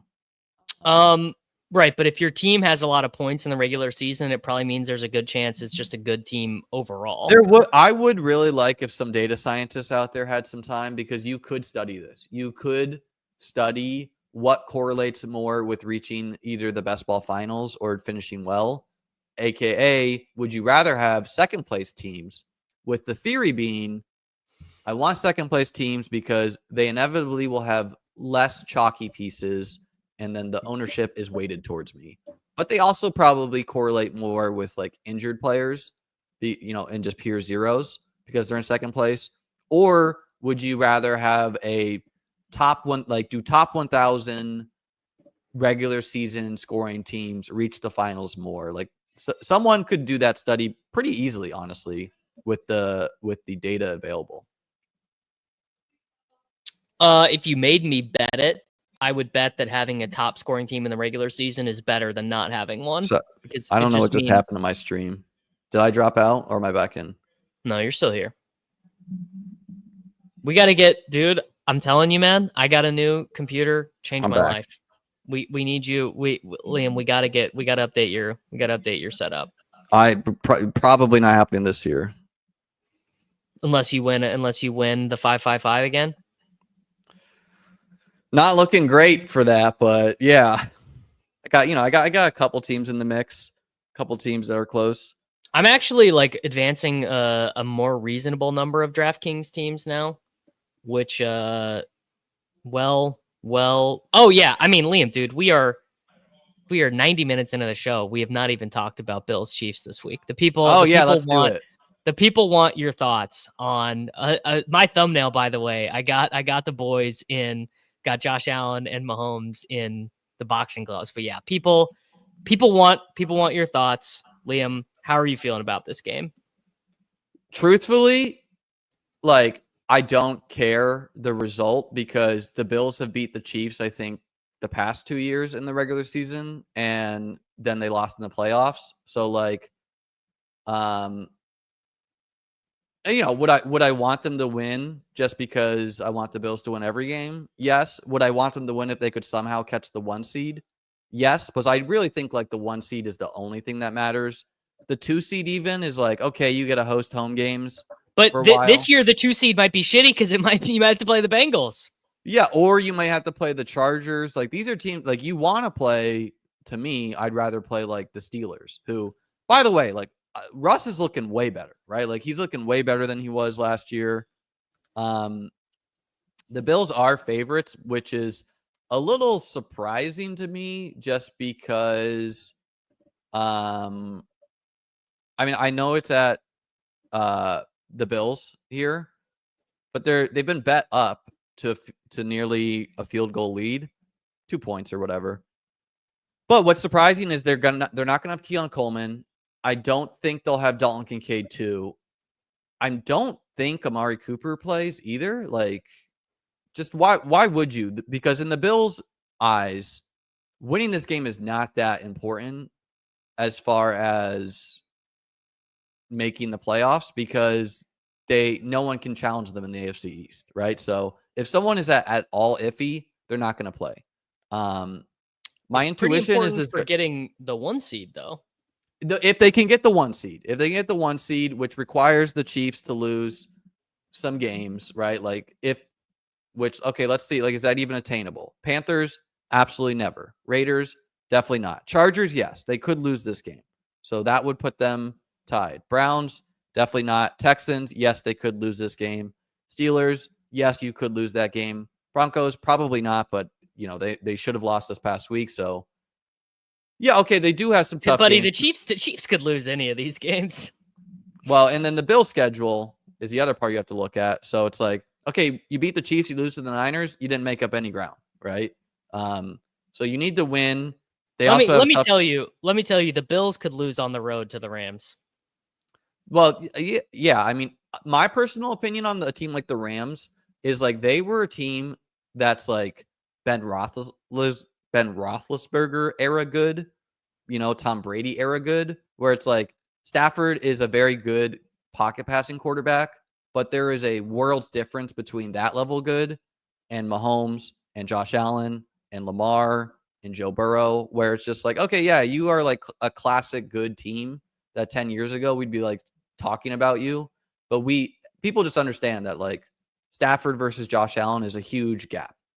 Stafford versus Lamar, a huge gap as far as what they can do. So yeah, the Bills schedule is like 49ers, Lions, Rams even. The Jets will probably try to win this game just because, like, mess up the Bills season. 2 Patriots games as well, division games. The 1 seed looks doubtful to me, so I don't know. I want the Bills to win. I'm not that like huge about it because I don't even know how like home field advantage, like how big of an edge that is for Buffalo. I think it is more this year than years past. You said, Liam, you once told me the Bills had the greatest home field advantage and they want Josh Allen playing outside. They purposely want to keep Josh Allen playing outside. I OG wanted the Bills in the dome. But now I think the way the Bills have build their team, where they have like a top O-line and a running team, I do think they want to be at home. So yeah, I guess the home field advantage a little bit more now. But I'm amped for it, man. Like, it's exciting to see Josh versus Mahomes. Do you think we're going to get that 2017 game, or do you think we're going to get neither? Not like people like to rag on the Chiefs, and they should rag on the Chiefs because they're terrible and annoying. But like the Bills are doing the same thing. The Bills are playing conservatively. They have a good. The Bills defense. are averaging like 28 points a game though. Like they're actually scoring points. Well, they're a better team. The Bills, if you could completely take emotion and like the intangible elements of football out of it, they are a way better team than the Kansas City Chiefs. Like, they have better players. McDermott is a bad coach. He's a I don't know. I think you're underweighting how good the Chiefs defense is there, because like you're just not considering like Chris Jones is incredible. Chris Jones is legitimately a huge, like, without Chris Jones, no, he'd be worth like 2 points to a spread probably. Yeah, I agree. He is like, well, and not only that, but like what he's done in the playoffs is like Aaron Donald levels of people. I mean, buddy, people do forget that Mahomes would have went to a Super Bowl every year of his career, other than the Burrowhead year, if he lined up onside. Yeah, back when I rooted for the Chiefs, like they should have easily beat the Pats that year. Brady threw a pick, and Chris Jones lined up offside, and the rest is history. Karlaftis is also great. Anyway, he's turning into something. So the point being, though, that I was trying to get to is like, if you could take the intangible shit out of it, Yeah, the Bills are the right side.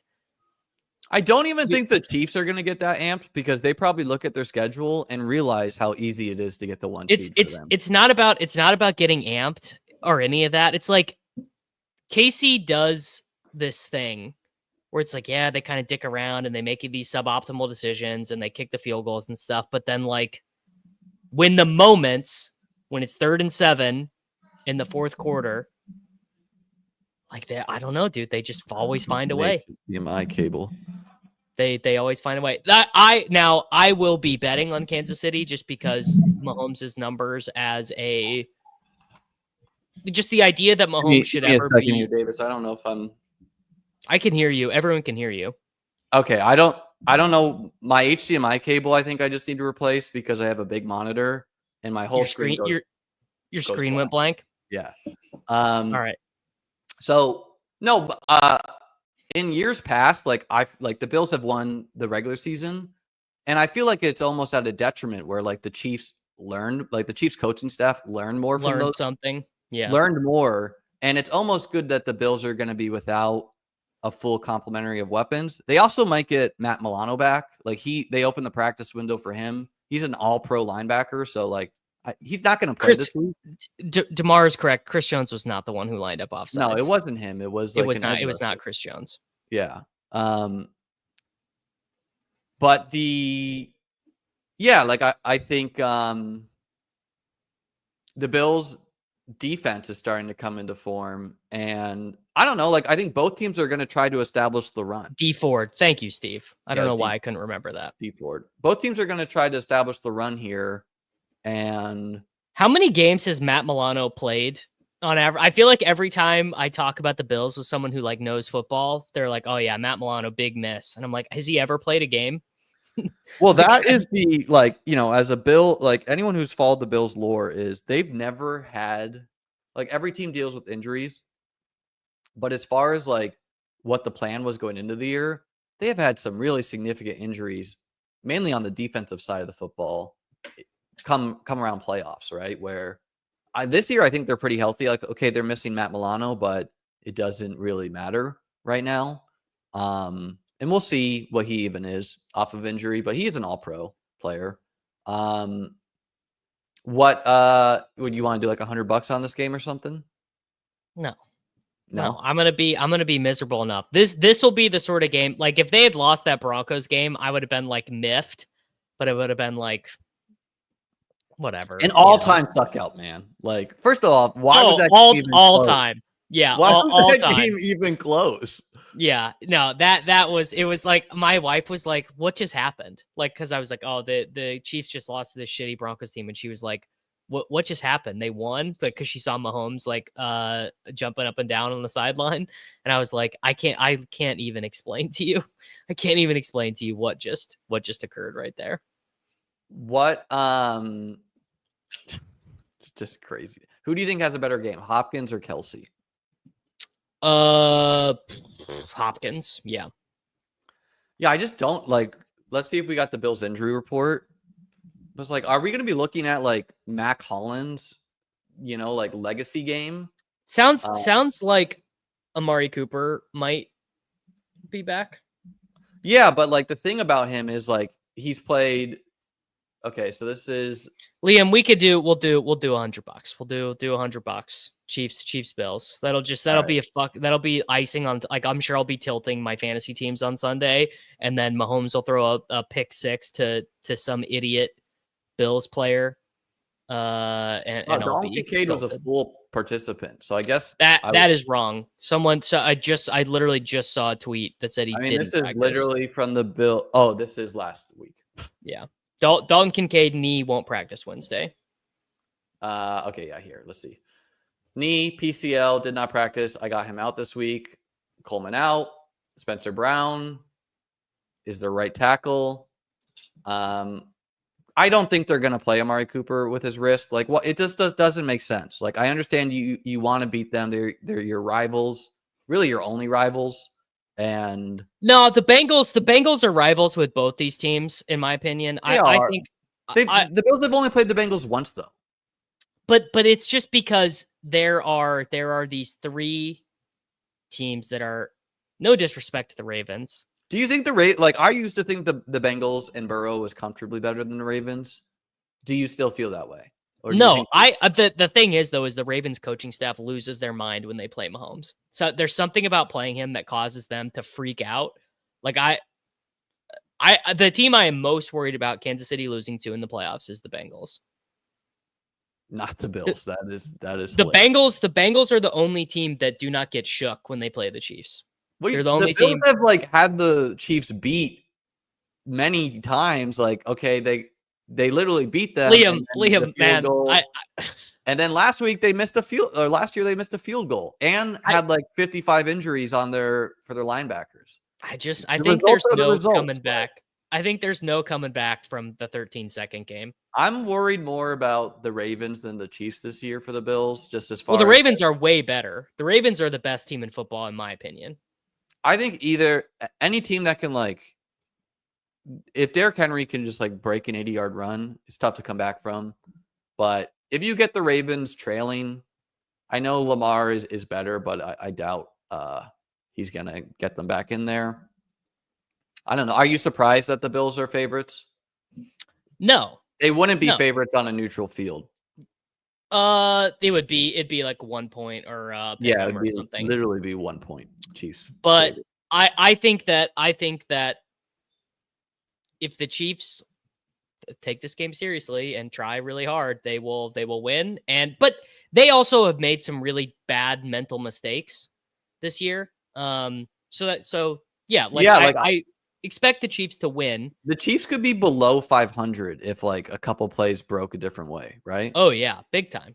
But that's not what happens too. No, it's not what happened. But usually that's an indicator of teams that are massively overperforming, right? It's a little bit different because they have Mahomes, but like these were the Vikings of past years who were like winning all these one-score games, and people are like, yeah, look at them, they win one-score games. No, that's more of an indication that you are just pretty lucky.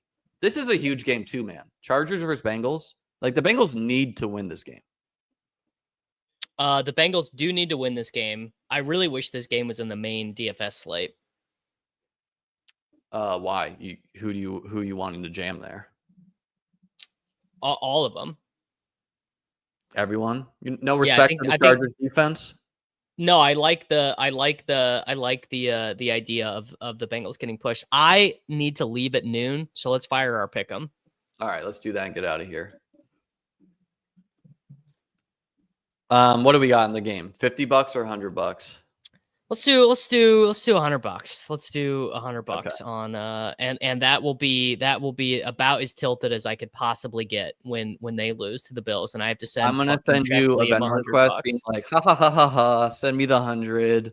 I'll revenue the tilt. I really I just already I'm immediately regretting this because getting the $100 from you is not gonna make me feel good at all. Like that is gonna do nothing for me, but sending you $100, it's not even about the money, but just it will be like I'll just be having the worst day, and it's just gonna be so tilting. I will milk that. I will milk that for the community. All right, Davis, open us up here. Let me pull my menu up. Who plays on Thursday night? Because we've had good luck the last 2 weeks. We've hit our Thursday night. Xavier Hutchinson under long. Yeah, Thursday night this week is it's a good game. Do you like Jaden Daniels rushing touchdown or AJ Brown receiving touchdown more? Not really either. The Commanders have been a pretty strong run funnel. I do like the Mahomes rushing yards over. Like I think the Chiefs do want to win this game, and if you think the Chiefs want to win this game, then yeah, I think Mahomes always just rushes against Buffalo. Like 3.5 rushing attempts is the line on UD right now for Mahomes. Yeah, that it's 0.9, but yeah, we're taking that. That's my first one. Mahomes 21.5 rushing yards, so they already have it baked in. Honestly, yeah, I think you can take either. I don't know if I think I like the yards better just because he's very good at getting like 15 yards, faking he's going to go out on the sideline. You want the rushing yards or the rushing attempts? I want the rushing attempts. Okay. Because you always hit one. I think he hits that anyways, but you also always have the kneeling out, which is big. Are they hanging any Mac Hollins lines? No, they won't with Kincaid questionable. Do you think Nico plays this week? I do think Nico plays this week. He's on Monday Night Football again, man. Well, make sure you have Mechie, obviously, which was good advice to everyone last week. So shout out to me for giving everyone good advice last week. But I think that I had heard from a guy who knew a guy that he was not going to play last week, basically. I think we're going lower than 6.5 rushing attempts for Allen.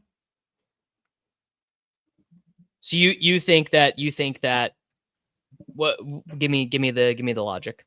But the logic is that Mahomes' rushing line is at 21.5 and Allen's is 10 more, but his rushing attempts is 3 more than Mahomes. And that doesn't really seem like that's that. Like it's 10 yards, 3 rushing attempts? Definitely not. So one of these lines is really wrong. Kneel downs count. Kneel downs count as a rushing attempt? Correct. Let's see what he's been doing. Wouldn't you hate to lose this on a kneel down against? Well, I also just think they're just gonna run Cook. They're gonna, I don't know, like his rushing. I hate doing any under for a quarterback with the kneel downs. Me personally, it is the shittiest. Well, they might not be kneeling down. Like they might not be kneeling down. You know. Look, I've ridden all of your picks every week. So if you have the lower on 6.5 rushing attempts, we can fire it. We're doing it. It's really the only Bills line I can even bet today. You know, there's just not going to be any lines with all the injuries. All right. I'm gonna go back. I'm gonna go back to my bread and butter. I'm taking Justin Jefferson for the touchdown. What was up with last week, man? Like, why couldn't he get there against the worst defensive? Dude, because they freaking all 3 of the interceptions were like towards him. 2 of them in the end zone. What's Hawkinson at? If he had yards, I would take his yards, but it's not up. Why aren't they hanging yards on him? Is there questions there? I want like the Will Levis sack over interception. Sure. Yeah, that's really good. Yeah, that is very. Wow. 0.9. That should be like a 0.4. Yeah, it should be 0.2. Yeah. All right, there we go. We got 4. Who else do we have? Let's take.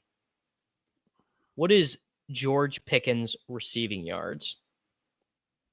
Let's ladder George Pickens receiving yards to 79.5. They have the slider on the desktop now.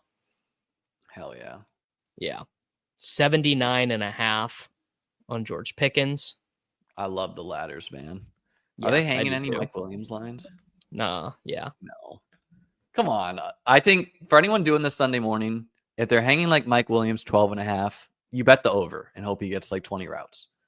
What about Warren? I'm probably not going to do it because we have Pickens, but I'm just kind of curious. Nope. They're just hanging touchdowns, so too early for him. What's the J.K. Dobbins receiving numbers? Nothing there. What is the Gus Edwards lines? They're not. There's no way they're hanging that. Okay, yeah. Just a touchdown. What about who's the other tight end on the Bengals? Not Gesicki, Hudson.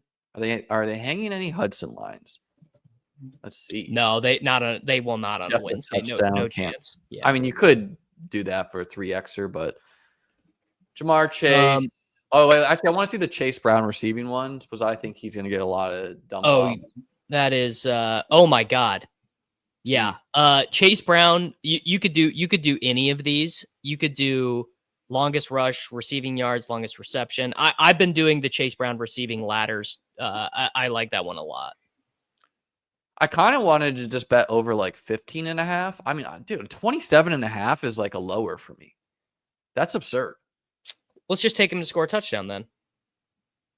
I mean, he has gone over it, but touchdown. All right, yeah, I like it. All right, bang. Chase Brown. This is Liam. I think we're cooking here, brother. All right. I think we were 6 of 8 on this last week. I remember sweating it at some point. Which ones did we miss? You'd have to go look. But I remember we got our Thursday one right. And again, I don't remember what it was, but it was Jamar Chase ladder. It was Chase ladder. Chase over, yeah. Okay. Let's go. What's the Monday night game? Was there anything there? No, nothing good. Nothing good there. Atlanta and Denver. Nico Collins, you might be getting like decent odds on a touchdown for him. I don't even think they have him posted. 70.5. I like it. Okay, bang. Nico, not ever gonna say no to Nico, and you could always get that one. Could always get that one refunded, right? Yeah. Guys, we're gonna post a link, so don't worry about the links here. Was it me now? Yeah, you gotta close this out. Okay. Zach Ertz, kind of tempting. We really need someone to just like grind all these defense and be like, yeah, this dude's gonna get 8 tackles this week. That's probably like the biggest edge. I have a couple buddies. I have a couple buddies who grind the IDP stuff. I like this one actually. Oh no. I didn't realize. I thought it was just even odds, touchdown or no. I was like, that's a very easy bet under. How about Mr. Danger Russ, higher, 226.5 passing yards. We already have the Pickens, so it'll penalize us. Oh yeah, you can't correlate. Yeah, you can, but it will just penalize you a little bit. Do we have any optimism about Caleb with the firing? If I was gonna do one that I wanted to feel optimistic about, I'd do DJ Moore touchdown, because if the offense is functional, his touchdown line should be like 1.2x. Let's go Amon-Ra touchdown. He scores touchdown like 60%, 70% of the time. I don't like this one. I like the running backs. I like Gibbs, Montgomery, hires compared. We're doing the Sun God. All right, Liam, I will ride with you. Amon-Ra St. Brown, 1.15x. What do I have to do for this, guys? Do I type in Underdog Fantasy and then it Yes. fixes it for me?